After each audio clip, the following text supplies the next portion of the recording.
Thank you so much for your presentation. My name is Sanjana Shukla. I am a student at New York University. What do you study? I study education studies. Oh, good. Yes, largely because I'm very interested in the way that Western academia presents, sort of lacks an imagination in the ways that you were speaking about today. So I've written down my question. Can you speak a little bit to how Hindu phobia plays out in Indian academia? And do you see the same caste cow curry trope play out in classrooms in India? Well, I think in India, it's a very interesting segmentation. The humanities in India have very little originality. Mostly Western models have been borrowed. Social sciences and humanities, they're teaching India through the Western models, much of it. So the same Hindu phobia is there. You're learning all these kind of things in the same way. However, I find the tech people, the IITs and Indian Institute of Science and the medical people and people in business and those sort of people have been spared the brainwashing.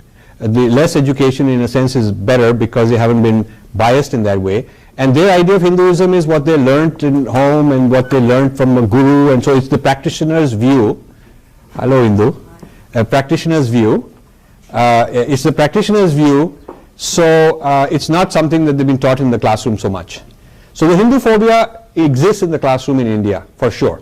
And you will see that you go to a history department, it's very difficult to talk to students after the first couple of years. They're just completely into that. And they memorized, and the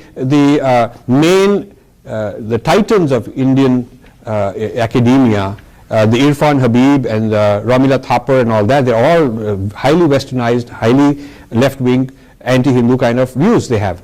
Now there was a period after independence, period of R.C. Majumdar. He was a big historian. He wrote multiple volumes of history of India in the early Nehru era, and that was very much to counter the British biases. So it was very favorable to India, its civilization and all that stuff that he wrote. And that was the staple for over a decade. When Indira Gandhi came, there was a shift in the academics because when she needed coalition partners, she was not getting enough majority, and she needed coalition partners to make a government. She reached out to the left, she reached out to communist parties to join her, and the communist parties were very honest. They didn't want ministries to make money. Like today, the coalition partners want to have a railway minister or an airline minister because they can make bribes. If you get your man in one of the cabinets, then he can make a lot of money. So the left in those days didn't want that. They were pretty honest as far as money is concerned. What they bargained with Indira Gandhi in exchange for support is intellectual positions. They wanted vice chancellors to be theirs. They wanted, in the academic world, they wanted their left Marxist scholars to be appointed. So that was what led to the rise of this whole Ramila Thapar and a whole lot of other people that followed, which has been there for quite a while.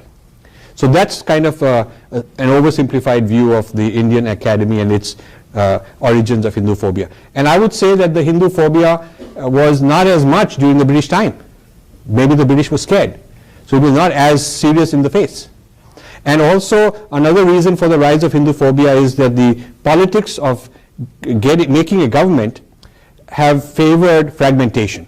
If you can go to a jati, a particular community of any kind of identity, and tell them that you guys are exploited, the other people are exploiting you, I'm your champion, you have a chance of getting elected.